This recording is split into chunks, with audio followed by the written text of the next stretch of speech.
Akhir-akhir ini, dunia basket WNBA dan NBA sedang ramai dengan video ini.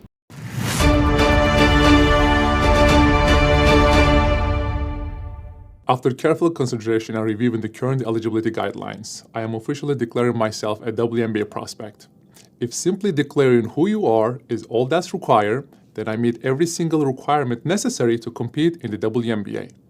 My team and I have carefully examined the WNBA's eligibility criteria and governing framework surrounding self-identification and inclusion.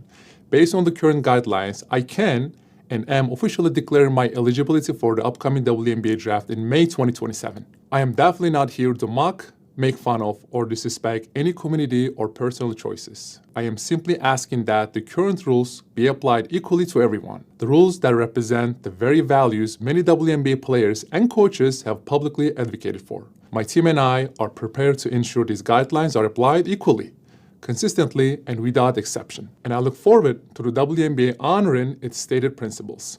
See you at training camp. Dan juga video ini. Earlier this week, I made the announcement. I'm transgender. I'm a woman.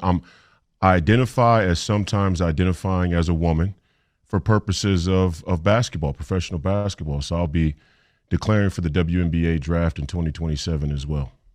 I mean, I think I'd be unstoppable. But I'm a team first guy. I'm a pass first kind of player. I do the little things. I led my team in all 5 major stat categories at Iowa State University. So I do a little bit of everything. I'll do whatever the coach needs me to do. I'll do whatever the girls need me to do.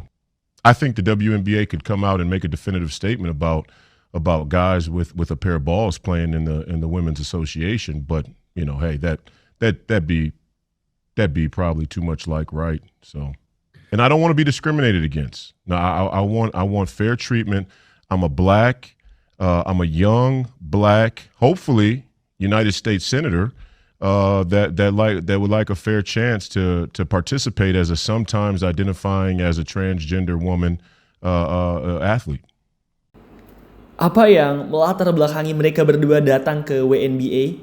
Mengapa pria yang mengaku sebagai wanita ini tiba-tiba menyatakan diri ke WNBA draft? Mari kita bahas.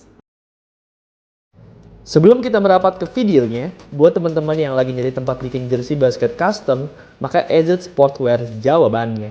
Di EZ, kalian bisa custom jersey dengan desain dan warna apapun.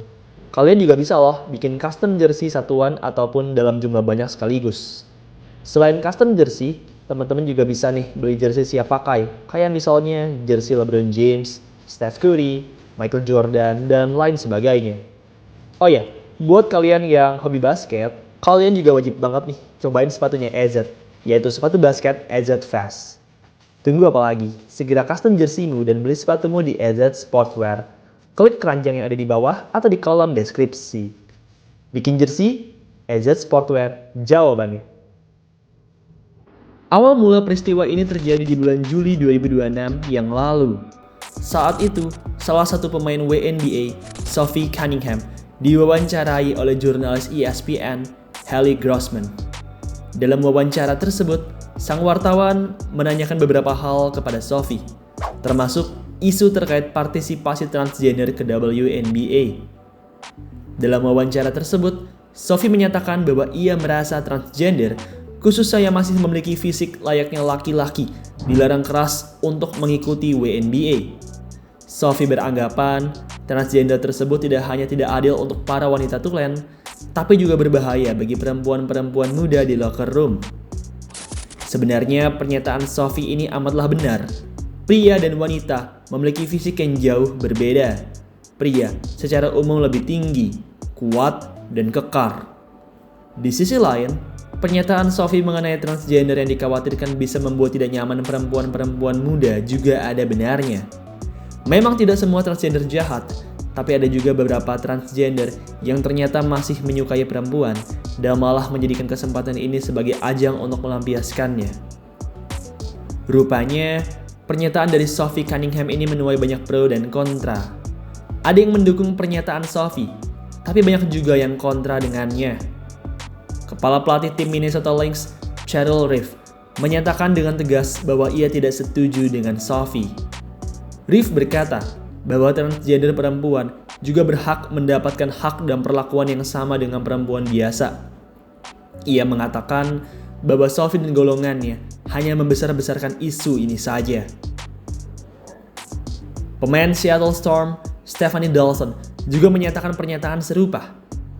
Ia tidak mengatakan kontranya ini lewat suaranya, tapi lewat kaos yang ia gunakan. Sebelum pertandingan melawan Indiana Fever, ia mengenakan pakaian bertuliskan "Trans rights are human rights", atau artinya hak transgender juga adalah hak manusia. Selain mereka berdua, banyak lagi tokoh-tokoh dan fans yang kontra terhadap Sophie. Intinya, mereka mengatakan bahwa transgender boleh saja bermain di WNBA dan harus mendapatkan hak dan perlakuan yang sama dengan wanita tulen. Tapi di sisi lain, banyak juga rupanya yang mendukung Sophie. Dua orang ex-pemain NBA, Enes Kanter dan Royce White, bahkan sengaja mengunggah video sarkas bahwa mereka siap masuk ke WNBA. Untuk informasi, kedua ex-pemain NBA ini sudah tidak lagi di NBA. Kanter pensiun dikarenakan seruan politiknya yang amat vokal, sementara Royce White pensiun dikarenakan dirinya yang dipenuhi oleh masalah mental. Pada dasarnya, karena para tokoh yang pro dengan trans tersebut memperbolehkan transgender bermain di WNBA, dan karena tidak ada definisi yang jelas terkait gender perempuan, maka akhirnya Enes Kanter dan Royce White menyatakan diri mereka ke WNBA Draft. Lalu ngomong-ngomong, apa sebenarnya peraturan WNBA memperbolehkan pria bermain di WNBA? Di Collective Bargaining Agreement pasal 13 bagian 1A, ada peraturan seperti ini. Hanya pemain yang merupakan perempuan yang berhak bermain di WNBA. Menariknya, tidak disebutkan dengan jelas apa definisi dari perempuan di pasal ini. Seperti yang kita tahu, Amerika Serikat merupakan negara yang dipenuhi dengan keruwetan gender. Dalam 10 tahun belakangan ini, Amerika Serikat dilanda krisis permasalahan gender. Hal ini didukung dengan banyak tokoh-tokoh yang pro terhadap transgender perempuan, membuat kata perempuan di peraturan ini menjadi abu-abu.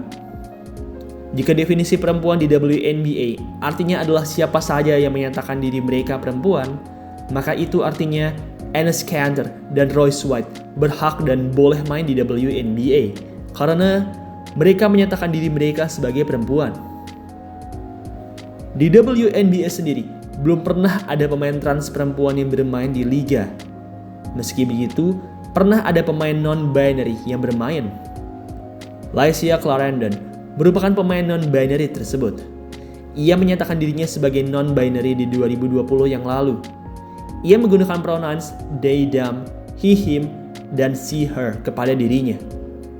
Clarendon bahkan juga sudah melakukan operasi pengangkatan payudara sebagai salah satu aksi dari ketidakjelasan orientasi seksualnya ini. Permasalahan mengenai transgender ini jelas merupakan permasalahan yang menarik. Jika memang tidak ada kejelasan mengenai hal ini, maka mungkin WNBA bolehlah membiarkan Enes Kanter dan Royce White bermain. Atau mungkin mereka boleh juga membiarkan seorang pemain trans dari Prancis, Julie Tautard, untuk bermain di WNBA. Meskipun sudah tua, tapi Julie masih jago. Di Prancis, trans perempuan ini berhasil mencetakkan lebih dari 20 poin dan 20 rebound. Fisik yang luar biasa, tubuh yang tinggi, serta hormon laki-laki yang masih amat kuat membuatnya mendominasi liga basket perempuan Prancis. Saat ini, WNBA masih dipenuhi oleh perempuan berfisik tulen. Meski begitu, dalam beberapa tahun lagi, bukannya tidak mungkin kita bisa menemui perempuan trans berfisik laki-laki seperti Julie Tautard. Baiklah, demikian video pada hari ini. Bagaimana pendapat kalian tentang topik ini? Tulis di kolom komentar di bawah ya.